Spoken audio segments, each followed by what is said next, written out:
I must make sure that I don't get emotional. It's a peculiar pleasure for me to be welcoming Dimitri Gutas to speak here at Sabancı University after so many years. This has been a long ambition, I must confess, to somehow get him over here from the United States, from Yale. As I'm sure those of you who have looked at his CV on the internet will know, we are in the presence of a rarely accomplished scholar. Dimitri Gutas was actually born in Cairo, but moved with his family to Istanbul when he was 3 years old, went to school, grew up, was educated in Istanbul until 1966, when he left for Yale, where some of us already were.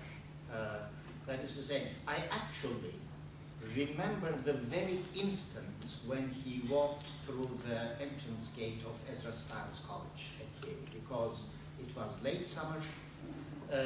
Those old Roberts College alumni who were already at Yale and Harvard, and I can name names, Çağlar Keyder, myself, Hasan Garan, Reşat Kayalı, Dikran Kızılyan, and Ahmet Alkan, were sitting, lounging in the late afternoon sun, classes being due to start in a few days' time. We had gathered there to have an old boys kind of bash, and suddenly in walked Dimitri Gutas through the gate of Ezra Stiles. And there was pandemonium, as you might imagine. So I remember that very moment. So he did his undergraduate studies at Yale, and then stayed on for his MA and PhD, became a junior faculty member. On the way to getting tenure, of course, did the usual outside trips, let's say. There was an intermediate phase when he was elsewhere in Crete, at Revimnon. And then, since 1989, he has been professor of Arabic and Greco-Arabic at Yale University, making for himself, in the meantime, a worldwide reputation as a foremost scholar of Arabic and Islamic thought, philosophy, and history of science. This is, of course, something that for complex political, ideological reasons has been in a peculiar way absent or neglected in modern Turkey, in 20th century contemporary Turkey, because of the taboos placed by official ideology on the study of Islam and Islamic history and philosophy and thought as a proper historical and scholarly topic. So Dimitri Gutas, an Istanbuliot, has been an international pathbreaker in this regard, and it is in this capacity that he comes back to us to lecture at Sabancı University. It's difficult to say anything proper, really, about his CV, his scholarly accomplishments. Just the major articles, just the brief CV version runs to nearly 10 pages, 9 or 10 books, 3 pages single-spaced of major articles, not counting minor articles or reviews. He's lectured in 18 different countries, as far as I could count, and about 70, 75 universities or major academic institutions, and to that now we can also proudly add Sabancı University. This seminar is on the state of Arabic and Islamic studies in Western academia today, with particular emphasis on the United States. Many of us here will be hearing a major lecture from him on Friday afternoon at the Sabancı University Museum on the Arabic Islamic background to Western science and philosophy. Dimitri Gutas. Well, there are no words to express my feelings, first of gratitude to Sabancı University, to the section History, to Halil Bertay for this wonderful invitation and the opportunity to be here with you this week. And also for the opportunity to talk about the subject, which is becoming more important. I always thought it was very important because I decided to study it and spend my life studying it. But for various reasons of which we are all aware, it has become even more important nowadays.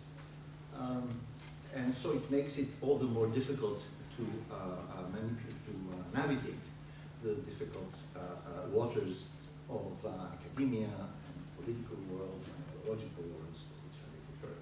One thing I can say about both Halil and myself and our classmates at the time, for some reason we had the love of knowledge. Somehow we love to learn. Well, Aristotle says this is natural to mankind, but whatever he may have said, it was true. And we have shared this love of knowledge already from our high school years, and we have continued to this day to speak about things that are dear to us with the same passion and excitement. And that is also a particular reason that I'm very happy to be here this afternoon. But I better move on so that we can get on to the business. I will try and give a general idea about Arabic and Islamic studies as it is studied particularly in the West, with some references to the East or whatever, to the Islamic world. In general, just to get an idea, and then I will try and concentrate on a few topics to say a few more things about it, since of course it is a huge subject. You can imagine it covers, of course, 15 centuries of human history, all the way from, historically, from the Atlantic to Central and South Asia, and since then, of course, in the modern world, it covers the entire world. Obviously, if in Islamic studies we incorporate Muslims, of course, living all over the world.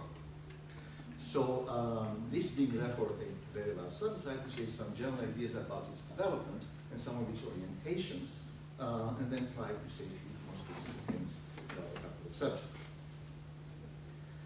Well, Arabic and Islamic studies in the West may be said to have started perhaps, I don't know, because of the Crusades, but not when the Crusaders went to the so-called Holy Land, but what happened back home. They became interested for various reasons, and that's another subject, I will not go into it, in Arabic, and that's when we have the first major translation movement from Arabic into Latin in the 12th century. Translating Arabic into Latin is not an easy job. It requires knowledge, obviously very intimate knowledge, of the Arabic text itself and the difficult subjects that it covered, mostly in this case scientific subjects and philosophical subjects that were translated into Latin. But it also requires, of course, an interested public that would like to read those translations.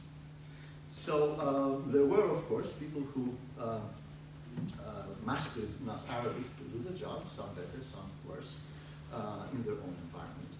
And the situation continued like this until the Renaissance, when there was an even greater interest in Arabic science, it's science written in Arabic, not necessarily by Arabs.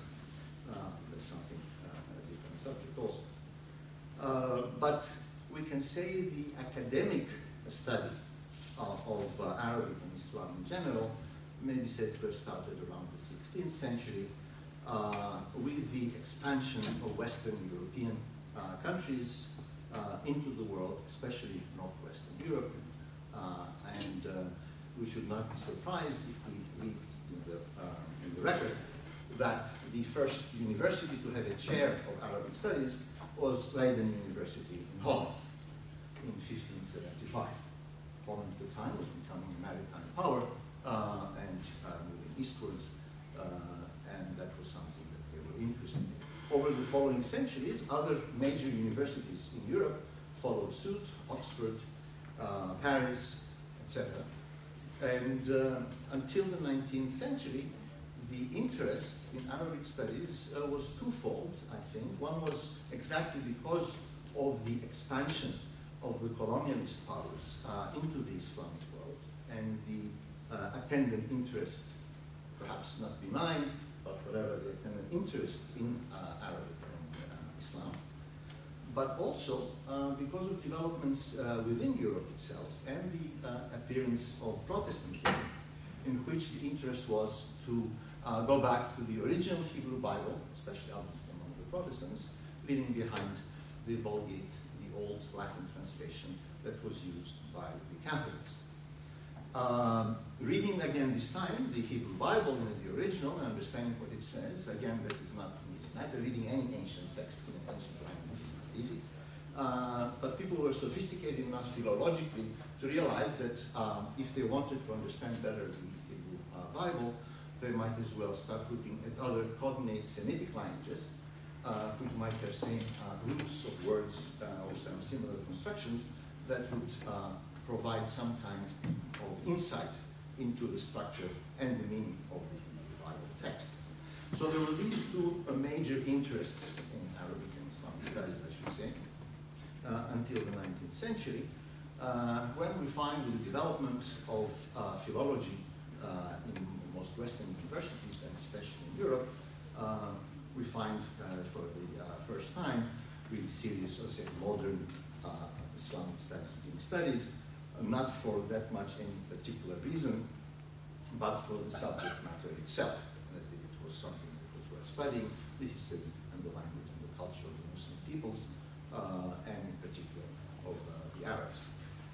The interest, of course, in this was not made any less the last 3 centuries before the 19th, of course, due to the influence of Ottoman politics, of course, and its relationship with Europe that also played into the field, but in a very complicated manner, because the Ottomans were not Arabs, but nevertheless they were Muslims. They had threatened Vienna, and so far the relationship was somewhat different and played different registers, which of course are again something else. But nevertheless, by the 19th century, we have the development of Arabic and Islamic studies, one would say at a more or less scholarly way, in a sense that the effort was to be able to understand the Arabic language as well as possible, philologically, to try to understand the many different roots,